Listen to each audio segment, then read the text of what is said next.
ইসলাম বলেছেন মসজিদের পাশে কবর দিও ভাই। মসজিদের পাশে কেন? আপনার বাপের কবর যদি কাবা ঘরের নিচে ঢুকিয়ে দেন লাভ হবে না? মসজিদের পাশে কবর দিয়ে বা কাবা ঘরের নিচে কবর ঢুকিয়ে লাভ হয় না। অর্থাৎ প্রেমের গল্প চলবে আর দিন রাত দোয়া করবেন, এই দোয়া কবুল হবে, এটা হয় না। এটা একটা অকল্পনীয়, একটা বোকামি ধারণা। এটা অসম্ভব হতে পারে না। এই পথ থেকে তাকে ফিরে আসতে হবে। ফিরে আসা ছাড়া তার কোনো পথ নেই। ওই মেয়েটা নগ্ন পোশাক পরে থাকে, আবার যারা বোরখা পরে তাদের নিন্দা করে, বলে বোরখা পরেই তো জেনা করে, আবার ভালো হলো কি করে? কেন চাই এসব পোশাক পরে? লজ্জাহীনা মহিলা, তুমি অশিক্ষিতা, তুমি অসভ্য মহিলা। তুমি মনে রাখো, ভালো হওয়ার পথই হচ্ছে বোরখা পরা। ভালো হওয়ার পথই এটা। তুমি নগ্ন থেকে নিজেকে শিক্ষিতা মনে করো কি করে? তোমার চুল দেখলে পাপ হয়, তোমার হাত দেখলে পাপ হয়, তোমার পা দেখলে পাপ হয়, তোমার মুখ দেখলে পাপ হয়, তোমার শরীর দেখলে পাপ হয়, তোমার গোটা দেহটা হচ্ছে অন্যের জন্য জেনার বস্তু। তুমি আবার বলছো আমি ভালো, ওই খারাপ। কে বলেছে তুমি ভালো? তুমি অশিক্ষিতা, তুমি বন্য, তুমি বর্বর, তুমি অসভ্য। তোমার মতো মেয়েকে যদি আমরা অসভ্য প্রমাণ করতে না পারি, অশিক্ষিতা প্রমাণ করতে না পারি, জাতির সামনে বক্তব্য দিব না। এটা 18 বছর আগেকার কথা, আজও বলছি। তুমি কেন? তোমার বাপ সহ যদি আমি তোমাকে অশিক্ষিত প্রমাণ করতে না পারি, জাতির সামনে বক্তব্য দিব না। তোমাকে আমি বলিনি? আমার 18 বছর আগেকার কথা, যে হেডমাস্টার প্রিন্সিপালের পরামর্শে স্কুলে শহীদ মিনার হয়েছে, ওই হেডমাস্টারকে যদি আমি অশিক্ষিত প্রমাণ করতে না পারি, আমি জাতির সামনে বক্তব্য দেব না। 18 বছর আগে বলেছি, আজও বলছি, দিন রাত বুকে বলছি। এই ছেলেটাকে বলেছি, তোমার প্যান্ট এখনো নিচে আছে, তোমার বাপ এই প্যান্টটা কিনলো কি করে? তোমার মা এই প্যান্টটা দিন রাত পরিষ্কার করে, তোমার মা দেখে না? এটা কেটে ছোট করে না? তুমি কি বুঝাতে চেয়েছ? তোমাদের পরিবারকে যদি অশিক্ষিত প্রমাণ করতে না পারি, জাতির সামনে বক্তব্য দিব না। তোমার বাপ মাস্টার ডিগ্রি পাস মানুষ, ডান দিকে বসে থাকে, তোমার মা মাস্টার ডিগ্রি পাস মহিলা, বাম দিকে বসে থাকে, আর তুমি কানে ইয়ারফোন লাগিয়ে হিন্দুস্তানের হিন্দি ল্যাংটা গান শোনো, আর তুমি বলছো আমি শিক্ষিতা। তোমার বাপ মাকে যদি অশিক্ষিত প্রমাণ করতে না পারি, জাতির সামনে বক্তব্য দেবো না। আজও অদাবদ্ধ, এখনই যেতে চেয়েছি, প্রয়োজন যাব না। তোমার বাপ কথা বলতে চাইলে আমার সাথে কথা বলতে পারে, আমি আজকে রাতে থেকে যাব। ভুল বুঝো না। কে মনে করো তুমি? তুমি আর একটা মেয়ের নিন্দা করে তুমি বলতে চাও যে বোরখা পরে অন্যায় করে, তুমি ন্যাকটা হয়ে থেকে, নগ্ন হয়ে থেকে জান্নাত কিনতে চাও, নিজেকে শিক্ষিতা প্রমাণ করতে চাও। মনে রেখো, তুমি ভালো হওয়ার এটাই পথ। বোরখা পরে ভালো হতে হবে। ইসলামী পোশাক পরে ভালো হওয়া যায়, নগ্ন পোশাক পরে ভালো হওয়া যায় না। তোমার জন্য জাহান্নাম অপেক্ষা করছে, তুমি অপেক্ষা করো। বলছিলাম, সম্মানিত দিনী ভাই, জেনা মহাপাপ। রাসূল সাল্লাল্লাহু আলাইহি সাল্লাম বলেন, আমি ঘুমিয়েছিলাম, দুইজন ফেরেশতা আমার দুই বাহু ধরে নিয়ে যেতে লাগলেন। হঠাৎ দেখি অনেক মানুষ, আসাদ দইনতে ফাঁকান, ফুলে ফেফে বিশাল বিশাল আকৃতি হয়ে আছে, 30 হাত 40 হাত 50 হাত উঁচু হয়ে আছে। ওয়ান্তাহরিহান, দুর্গন্ধের টিকা যায় না। কারণ রিয়াহুমুল মারাহিজ, মনে হচ্ছে যেন তারা গণশৌচাগার, মনে হচ্ছে যেন তারা গ্রামের টয়লেট। এত গন্ধ, দুর্গন্ধের টিকা যায় না। তাদের আকৃতি ফুলে ফেফে বিশাল বিশাল হয়ে আছে, আর দুর্গন্ধের টিকা যায় না।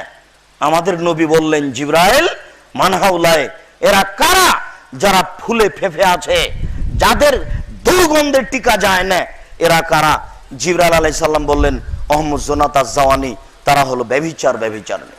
বলো তো যুবক, তুমি এবার ফুলে ফেফে মোটা মোটা হয়ে আছে, দুর্গন্ধের টিকা যায় না, এরা কারা বলো তো দেখি? এরা হলো ব্যভিচার। সামরা ইবনে জুনদুব বলেন, আমার নবী মুহাম্মদ সাল্লাল্লাহু আলাইহি সাল্লাম বললেন, আমার 2 হাত ধরলো জিবরাইল এবং মিকাইল। বুখারীর হাদিস। নিয়ে যেতে লাগলো, অনেক দৃশ্য দেখলাম। তার একটা দৃশ্য দেখলাম যে একটা গর্ত, ভিতরে আগুন আছে, ধাঁধা ধাঁধা ধাঁধা করে আগুন উপরে চলে যাচ্ছে, আবার নিচে আসছে। দেখি তার ভিতরে নারী এবং পুরুষ উলঙ্গ হয়ে আছে, জমা ধরে আছে। আগুনের ভিতরে জ্বলতে জ্বলতে উপরে চলে যাচ্ছে ধাঁধা করে, আবার নিচে আসছে, আবার উপরে যাচ্ছে, জমা ধরে আছে, উলঙ্গ হয়ে আছে আগুনের ভিতরে। আমি বললাম জিবরাইল মানহাউলা, এরা কারা? জিবরাইল বললেন অহমুজ্জনা, তারা হচ্ছে ব্যভিচারিণী, নারী পুরুষ জমা ধরে আছে, আগুনে জ্বলছে, এরা হলো ব্যভিচারিণী। তাই তো রাসূল সাল্লাল্লাহু আলাইহি সাল্লাম বলেন আইনানে তাজনিয়ানে জিনাহুমুন নাজর, দুই চোখের জেনা হচ্ছে চোখ দিয়ে দেখা, অলজনানে জিনাহুল ইস্তেমাও, দুই কানের জেনা হচ্ছে কান দিয়ে শোনা, ওয়ালিয়াদ জেনাহাল বাতস, হাতের জেনা হচ্ছে হাত দিয়ে ধরা, আর রিজল জেনাহাল মাসি, পায়ের জেনা হচ্ছে পা দিয়ে চলা, জেনাল কালব তামানাস্তাস্তাহি, অন্তরের জেনা হচ্ছে পরিকল্পনা করা, জেনাল লেসানুৎক, জিহ্বার জেনা হচ্ছে কথা বলা। এগুলো সব জেনার মাধ্যম। তুমি নিজেকে কি করে শিক্ষিত মনে করতে পারো? শুনুন, আমরা দুঃখিত, আমি নিজে বিশেষ করে ওই বাক্যটি বুঝতে পারতাম না ছাত্র জীবনে, এই বাক্যের অর্থ কি হতে পারে। আল্লাহ রাসূল বলছেন এতাহারাজুনা তাহারাজাল হেমারে, গাধা যেমন গাধীর সাথে মিলে লজ্জা বুঝে না, ষাঁড় যেমন গাভীর সাথে মিলে লজ্জা জানে না, মানুষ তেমন খোলা মাঠে জেনা করবে, লজ্জা বুঝবে না। এই বাক্যটা বুঝতে পারছিলাম না, মানুষ খোলা মাঠে জেনা করবে কি করে? গাভীর মতো, ষাঁড়ের মতো, গাধার মতো, গাধীর মতো, যারা লজ্জা বুঝে না, এই জেনা হয় কি করে? এটা বুঝতে পারছিলাম না। আপনি এখন দেখুন রাস্তাঘাটে, আপনি এখন দেখুন কলেজ বিশ্ববিদ্যালয়ের মাঠে, কোথায় জিয়াউর রহমান সাহেব মারা গেলেন, হাড়হাড্ডি নিয়ে এসে সংসদ ভবনে পুঁতে দেওয়া হলো, বিশাল মাঠ একটা পতিতালয়ে পরিণত হলো। যে রাস্তা দিয়ে মানুষ মিনিটে হাজারো লক্ষ মানুষ যায়, এই রাস্তা দিয়ে চেয়ারম্যান যায়, ওসি যায়, দারোগা যায়, এমপি যায়, মন্ত্রী যায়, প্রধানমন্ত্রী যান, ডিসি যান, এডিসি যান, টিওনো যান, ইওনো যান, কত বড় বড় দায়িত্বশীল যান। দেখা যাচ্ছে হাজারো যুবক, হাজারো যুবতীকে চেপে ধরে আছে, কেউ কিছু বলে না, বলা নাকি যায় না, কেউ কিছু বলে না, বলা নাকি যায় না। এটা নাকি পশুর জগৎ, সবাই নাকি পশু, কেউ নাকি মানুষ নেই। মানুষ যদি হয় তাহলে বলে না কেন? মানুষ হলো তো বলবেই। এই কথা আল্লাহ রাসূল বলেছেন যে, মহান আল্লাহ বলেন অতিন, ডমর ফলের কসম, জাইতুন, জাইতুন ফলের কসম, অতুরে সিনিন, মক্কা শহরের কসম, ওয়াহাজাল বালাদিল আমিন, এই মক্কা শহরের কসম, লাকাদ খালাকনাল ইনসানা ফি আহসানি তাকবীম, আমি মানুষকে অতীব উত্তম করে সুন্দর করে সৃষ্টি করেছি।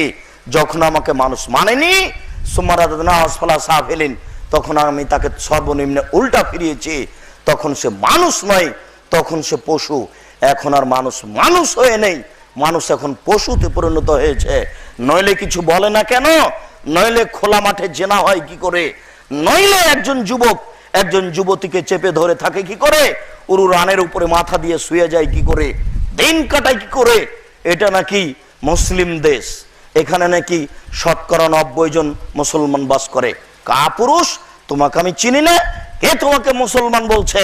তুমি পহেলা বৈশাখে ইলিশ মাছ কিনতে পান্তা ভাত নিয়ে পাকুড় গাছের নিচে যাওনি? তোমাকে আমি চিনি না। তোমাকে বলে রাখলাম, আমি মুসলিম চিররণবীর, মরণকে করি না ভয়, মরলে শহীদ, বাঁচলে গাজী, আমার উভয় সমান। আমি হিন্দুর ঘরে জন্ম নিলি, আমি পহেলা বৈশাখকে মানতে পারি না। আমি পহেলা বৈশাখকে কবর দিতে এসেছি। কাপুরুষ, তুমি কাপুরুষের সন্তান, কাপুরুষ, তুমি আগাছা, তুমি জাতির জন্য আগাছা, তুমি জাতির জন্য বোঝা, তুমি জাতির জন্য আগাছা, তুমি জাতির জন্য বোঝা, তুমি জাতির জন্য দুর্নীতিবাজ, তুমি দুর্নীতিবাজ, তুমি দুর্নীতিবাজ, তুমি দুর্নীতিবাজ। তুমি জাতির কি করতে পারো? তুমি পান্তা ভাত নিয়ে ইলিশ মাছ কিনে পাকুড় গাছের নিচে যাও। তোমাকে চিনি না? আমি কি হিন্দুর ঘরে জন্ম নিয়েছি? আমি পহেলা বৈশাখ মানবো কেন? আমি মুসলিম চিররণবীর, আমি পহেলা বৈশাখে কবর দিতে এসেছি। তুমি জানো না? তুমি কাপুরুষের সন্তান, কাপুরুষ হিসাব ভুলে গেছো। তোমাকে দেখলে আমাকে খারাপ লাগে। তুমি কালকে যখন হাঁটছিলে সরস্বতী, ভগবতী, কালী, দুর্গার পাশ দিয়ে, ওখানে জিলাপি আর কলা ছিল, তুমি মুচকি মুচকি হাসছিলে। মানুষ বোকা হলে কি আর এত বোকা হতে হয়? আর সরস্বতী, ভগবতী, কালীর সামনে কলা রেখেছে, মূর্তি কি আর কলা খায়? এই বলে তুমি মুচকি মুচকি হাসছিলে, রাসছিলে। পরের দিন তোমাকে আমি দেখি, তুমি পায়ের জুতা খুলে দিয়ে ফুল নিয়ে সিমেন্ট মাটি তৈরি খাম্বার উপরে রাখো। ছি, তোমার বিদ্যাকে কবর দিতে এসেছি আমি। তুমি কাল কি করে মুচকে মুচকে হাসলে আর আজকে তুমি এটা করতে পারো? তুমি যে মুসলিম এ কথা ভুলে গেছো? ওই বিদ্যার প্রয়োজন নাই যে বিদ্যা তোমাকে জাহান্নামে নিয়ে যায়। ওই বিদ্যা শিখে কোনো লাভ নাই যে বিদ্যা তোমাকে জাহান্নামের দিকে টেনে নিয়ে যায়। আল্লাহ রাসূলের বাক্যটি বুঝতে পারছিলাম না, এটা হয় কি করে? গাধা যেমন গাধীর সাথে মিলে লজ্জা বুঝে না, ষাঁড় যেমন গাভীর সাথে মিলে লজ্জা জানে না, মানুষ তেমন খোলা মাঠে জেনা করবে লজ্জা বুঝবে না।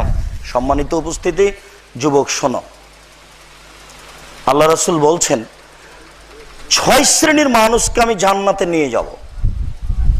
সেটা আমার ব্যাপার, কিভাবে নিয়ে যাব? তার 1 শ্রেণীর মানুষ হচ্ছে বেগানা নারীকে দেখে, অপর নারীকে দেখে চক্ষু নিচু করে যারা, তাদেরকে আমি জান্নাতে নিয়ে যাব। কিভাবে নিয়ে যাব সেটা আমার ব্যাপার। তিনি বলেন 3 শ্রেণীর মানুষ জান্নাতে যাবেই, 3 শ্রেণীর মানুষ জান্নাতে যাবেই। তার 1 শ্রেণীর মানুষ হচ্ছে অপর নারীকে দেখে চক্ষু নিচু করে যারা, তারা জান্নাতে যাবেই। তিনি বলেন হঠাৎ যদি কোনো নারীর উপরে চোখ পড়ে যায় তাহলে মুখটা ফিরিয়ে নিতে হবে। শুনুন 3টি কথা। 1, 6 শ্রেণীর মানুষকে আল্লাহ রাসূল জান্নাতে নিয়ে যাবেন। তার 1 শ্রেণীর মানুষ হচ্ছে অপর নারীকে দেখে চক্ষু নিচু করে যারা, তাদেরকে আল্লাহ রাসূল জান্নাতে নিয়ে যাবেন। কিভাবে সেটা তার ব্যাপার। তিনি বলেন 3 শ্রেণীর মানুষ জান্নাতে যাবেই। তার 1 শ্রেণীর মানুষ হচ্ছে অপর নারীকে দেখে চক্ষু নিচু করে যারা। তিনি বলেন হঠাৎ যদি কোনো নারীর উপরে চোখ পড়ে যায় তাহলে কি করতে হবে? চক্ষু ফিরিয়ে নিতে হবে। এবার বলো যুবক, তোমার মোবাইলের কি হবে? তোমার মোবাইলে দিন রাত ল্যাংটা মেয়ে নাচে। এবার বলো যুবক, তোমার বাপ মায়ের কি হবে? তোমার মা, তোমার বাপ, তোমার দোলা ভাই, তোমার বোন আর তোমার দাদা দাদি, তোমার 14 গোষ্ঠী ওই টিভির দিকে চেয়ে আছে। ওখানে ল্যাংটা মেয়ে আসছে, বেশ্যালয়ের মেয়ে, পতিতালয়ের মেয়ে আসছে, নগ্ন হয়ে নাচছে। সবাই মিলে দৃষ্টি করে আছো। বিশ্বাস রাখো, তুমি এই পতিতালয়ের মেয়েকে দেখে চোখ জড়িয়ে কলিজা ঠান্ডা করে জান্নাতের ওই মেয়েকে ভোগ করার সুযোগ হবে না। এটা তুমি বিশ্বাস রাখো, এটা অসম্ভব। এসব নারীকে দেখে চোখ জড়িয়ে কলিজা ঠান্ডা করে জান্নাতের মেয়ে ভোগ করার সুযোগ হবে না।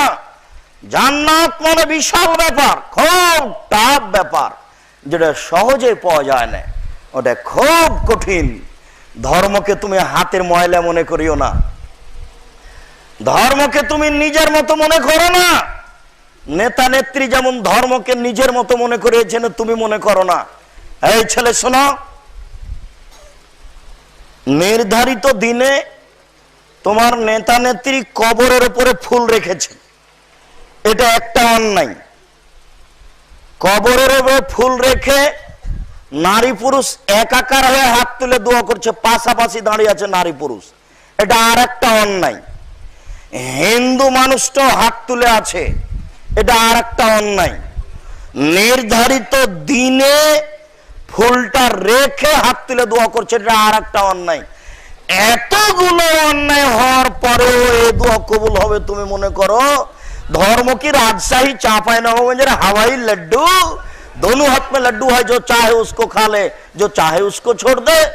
धर्म निजेर ব্যাপার নয়, धर्म একজন মানুষের কথা মতো চলে যার নাম মোহাম্মদ সাল্লাল্লাহু আলাইহি সাল্লাম। তিনি দুঃখ করে 3টে কথা বলেছেন। এক, আইম্মাতাম মুজিল্লিন, ভ্রান্ত হুজুর, হুজুরি মিলাদ করে। এক শ্রেণীর হুজুরি এই পরামর্শ দিয়েছেন, নইলে এই হাত তুলে দোয়া হয় কি করে।